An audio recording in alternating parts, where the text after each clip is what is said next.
Magandang araw mga kaibigan.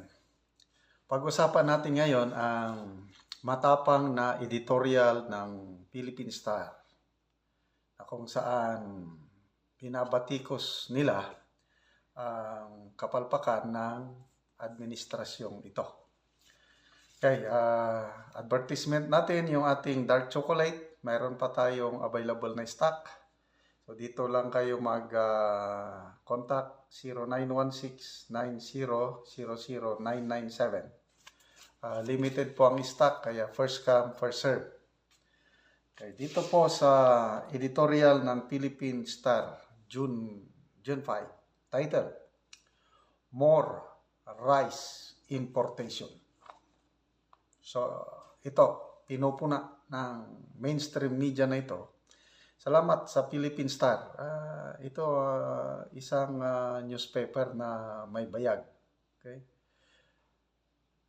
Dadami na naman daw ang pag-i-import ng bigas sa ating bansa. So, ito, sinamarize ko. Ang presyo ng bigas ay hindi mapigilan ang pagtaas. It is expected na in the coming months, tataas pa ito. So, dahil sa hindi mapigilan na pagtaas ng presyo ng bigas, ang presidente will soon sign an executive order. Okay. Ano ang order? Ano ang nilalaman ng executive order na ito? Pababain ang rice tariff o yung buwis ng bigas, yung mga imported rice. Sa ngayon is 35%, gagawin na lang 15%. Starting this year up to 2028. So, ano ang purpose ng administrasyong ito? Bakit pababain yung buwis ng imported rice? Para daw bababa ang presyo ng bigas up to 29 pesos per kilogram. Okay? So, maganda naman ano? Kasi kung matuto ito na 29 pesos per kilogram na lang ang rice, maraming matutuwa. Lalo na yung mga pobre. Okay? Kaya lang, sabi ng Philippine Star na editorial, yung mga rice farmers na kabilang din sa mga mahirap, they are worried. May nagre-reklamo na. Bakit? Dahil kung pababain ang buwis ng imported rice, babaha ang merkado ng imported rice at ang resulta na ito, ang mga farmers, rice farmers, ang magiging kawawa. Sabi nga ng Philippine Star, their livelihood will be buried. Mamamatay ang hanap buhay ng mga rice farmers dahil ang dami ng imported rice dahil kakaunti na lang ang buwis. Okay? So sabi ng Philippine Star, the government cannot brush aside the farmers' concern. And I agree. Kawawa ang mga farmers. Okay. Sabi ng Philippine Star, itong rice prices na ito is napaka-sensitive sa administrasyon ni PBBM. Bakit? May kasamang pangako eh. Maraming bumoto sa kandidatong Bongbong Marcos Jr. dahil marami ang naniwala sa kanyang pangako na gagawin niyang 20 pesos per kilo ang bigas. Sino sa inyong naniwala? Ako, isa na ako doon. Paniwala ako. Kaya lang, sabi ng Philippine Star editorial, papasok na po 3rd year in office na ang administrasyong ito, okay? Hindi pa nangyayari yung pangako. Even, sabi ng editorial, even the heavily subsidized Kadiwa outlets cannot offer at 20 pesos per kilong bigas.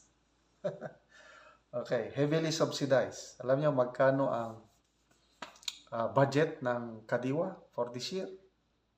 Halos 500 million pesos. So, laki. So, nasaan ang mga Kadiwa? Ako, I've been searching, I've been looking around saan ang Kadiwa para maranasan ko yung bumili kasi ipinagmamalaki ng Pangulo na ang kanyang administrasyon na pababa daw niya ang presyo. Yung SONA niya last year, sabi niya, napatunayan natin na kaya natin pababain ang presyo ng bigas, karne, gulay, isda, asukal at iba pa dahil meron tayong mga Kadiwa stores. Sabi ko, wow, totoo ba? Naghanap ako ng Kadiwa. Up to now, ni isang Kadiwa store, wala pa akong nahanap sa Mindanao. I don't know. Ang Kadiwa store ni BBM, tinatawag na guerrilla. Lalabas ngayon, mamaya mawawala na. So, ayan. Agricultural expert, sabi ng editorial, believes that the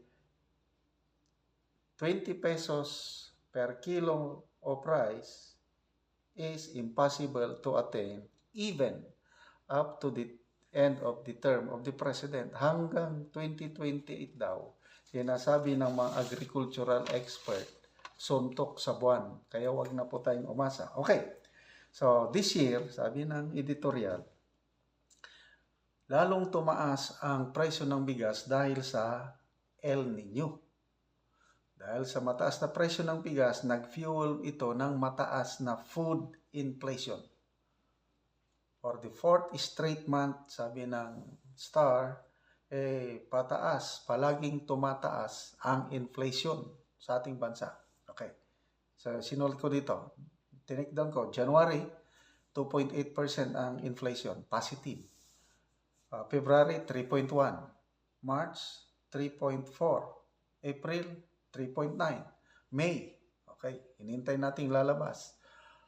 Ang prediction ng Bangko Sentral, baka abot ng 4.5% ang inflation. Malaking problema ito, yung pagtaas ng presyo ng bibilhin, lalo na ang pagkain. Okay, so, how to stabilize rice prices? So, tinalakay ng Philippine Star Editorial, noon daw DA Secretary pa ang Pangulo.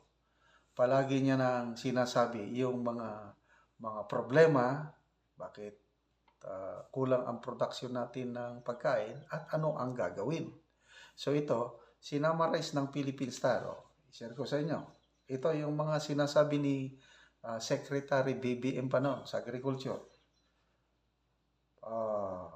Sufficient irrigation, fertilizer and pesticide subsidies, post-harvest facilities, mechanization support, assistance in marketing, and support in forming cooperative. So, yun yung outline ni DA Secretary PBBM nung nandyan pa siya sa DA. At itong mga measures na ito, it should be boosted, yung suportahan ng billions of allocation from rice tariff. Yung buhis ng imported rice, doon kukuha ng pundong billions of pesos para magkaroon ng sapat na irigasyon, para may fertilizer and pesticide subsidies, para magkaroon ng post-harvest facilities, mechanization support, and so on and so forth. Kailang, sabi, ang editorial sinasabi, ang mga farmers nagrereklamo. These things, yung mga solusyon na sinasabi ng Pangulo noon, it has yet to be realized. Wala pang nangyayari. Okay? Kaya ang last sentence ng editorial, sabi niya, in further liberalizing rice importation, the government must see to it that support measures to increase domestic rice production do not remain in the realm of aspiration. Ibig sabihin, wag lang kayo puro salita. Aspiration ba? Pangako. Dapat gawa. So, ito na naman. So na naman tayo. By July. Ano yung SONA? Speech only, no action. Puro salita. Salamat sa editorial ng Philippine Star. Sana mabasa ito ng administrasyong ito, gumalaw, gumawa ng tama para naman ma-boost, dadami ang ating food production para hindi natataas ang presyo ng mga bibilhin.